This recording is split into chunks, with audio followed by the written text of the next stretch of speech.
Faux départ ce matin à Goma, capitale du Nord Kivu. Pour le premier jour de l'état de siège, on attendait à l'aéroport l'arrivée du nouveau gouverneur militaire, celui qui va rétablir la paix dans la province. Mais personne ne s'est présenté. Il faut dire que la confusion règne un peu, car contrairement à ce qui était d'abord annoncé, le gouverneur du Nord Kivu devrait aller finalement en Ituri et celui d'Ituri au Nord Kivu. De quoi décevoir un peu les habitants de l'Est du pays.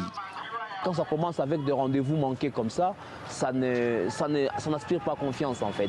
Et déjà, dès ce matin, on se réveille et on constate qu'il y a des permutations déjà dès le premier jour. Ces genres d'erreurs, ces genres d'absence, c'est pratiquement des choses qui n'inspirent pas confiance et qui peuvent démoraliser la population qui attendait cet état de siège pour voir la paix. D'après l'ordonnance signée par la présidence, c'est finalement le lieutenant-général Constant Ndima qui prendra le poste au Nord Kivu, quand son collègue, le lieutenant-général Johnny Luboyan Kachama, ira à Ituri, capitale Bunia.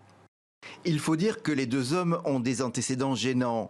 Ainsi, le lieutenant-général Constant, ancien de la rébellion MLC de Jean-Pierre Bemba, est cité dans un rapport de l'ONU pour des massacres en Ituri.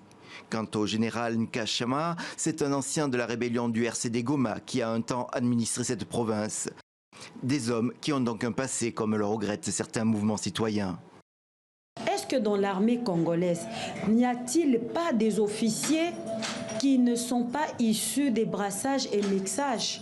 Parce que les officiers nominés pour diriger l'état des sièges ne sont vraiment pas ce qui a été l'espérance de cette population, des victimes et des rescapés. Alors nous nous demandons pourquoi les autorités du pays doivent toujours aller puiser dans l'assiette des ex-chefs rebelles ou des officiers sous sanction. Le mouvement indigné de l'Est réclame même un retrait des troupes actuellement basées dans l'Est du pays.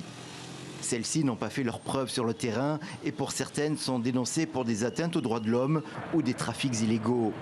Un long chemin attend encore les nouveaux gouverneurs militaires pour ramener la paix et l'état de droit dans cette partie du pays.